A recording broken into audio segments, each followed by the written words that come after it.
Let's start with a pretty wild idea. What if I told you that a new investment strategy should be tested with the same life-or-death seriousness as a new drug from a pharmaceutical company? It's a really powerful analogy, and today we're going to dive into exactly why that is, using the CFA Institute Research Foundation's Guide on Investment Model Validation. And right away, you can see the massive difference. Look at this. For pharmaceuticals, you've got the FDA, right? An incredibly strict, multi-phase process to prove a drug is safe and effective. But for financial products, well, there's no equivalent. No one's really looking over your shoulder. We're kind of just trusting that firms are doing the right thing. It's a huge gap for products that can seriously impact people's financial lives. And this quote from the source material it hits the nail on the head, doesn't it? A person's financial health is so deeply tied to their mental and emotional well-being. So if you're building these financial prescriptions, you have an immense responsibility. The stakes are just as high. And that leads us right to the core danger we're trying to avoid here, which is called model risk. This is the very real risk that the complicated math models used to make investment decisions are just wrong, flawed, outdated, you name it.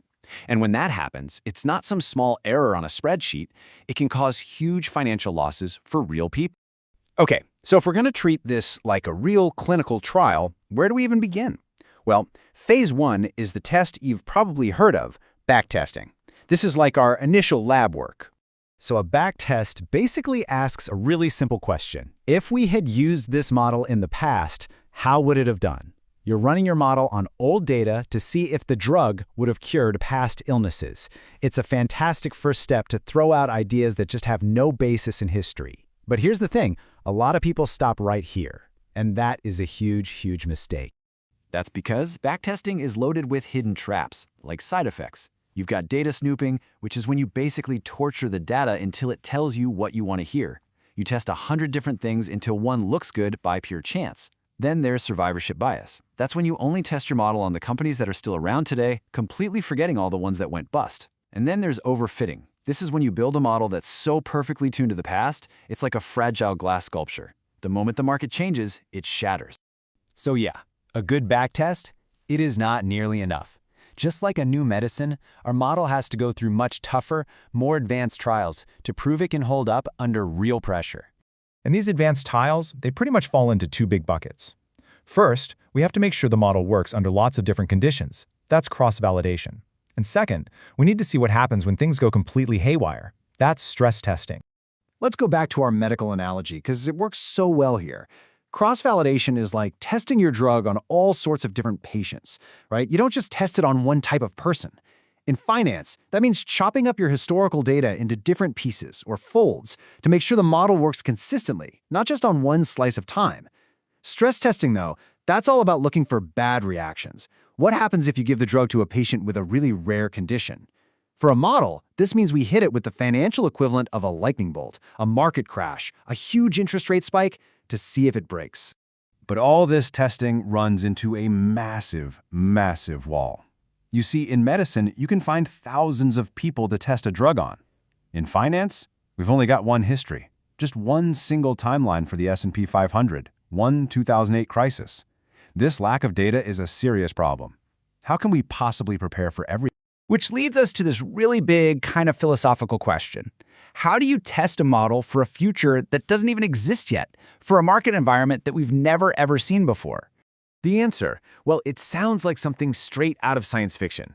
We create our own histories. We literally build a synthetic lab. Using some really advanced statistics, we can generate thousands of new, plausible, alternate market histories to test our model against. We're checking its resilience in worlds that never actually were, but very well could have. And this is a perfect illustration of one of the coolest techniques called generative adversarial networks, or GANs. Think of it like a game between an art forger and an art detective. The forger, the generator, starts by making really clumsy fakes, like that noisy chart on the left. The detective, the discriminator, spots it as a fake a mile away.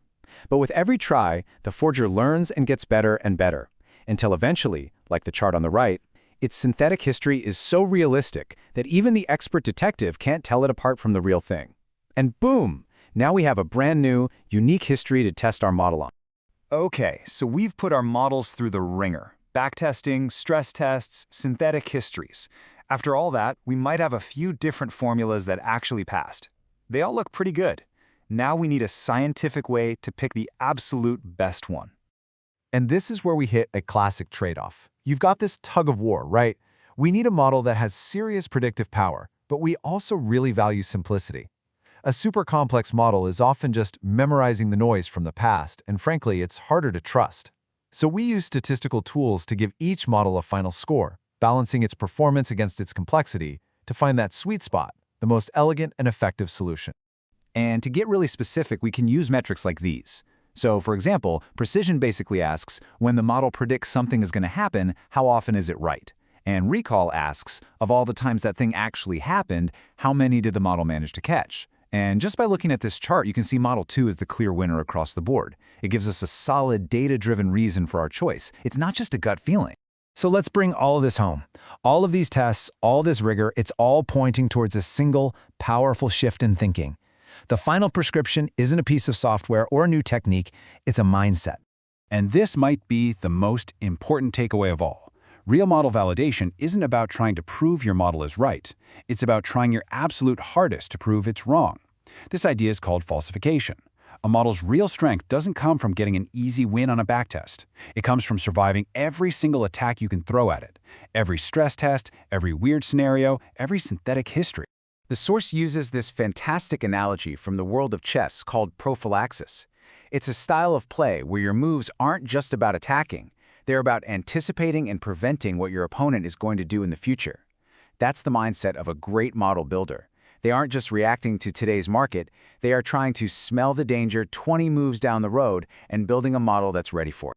So that's the kind of intense scrutiny that's needed to build a financial product you can actually trust. But it leaves us with one final, pretty big thought.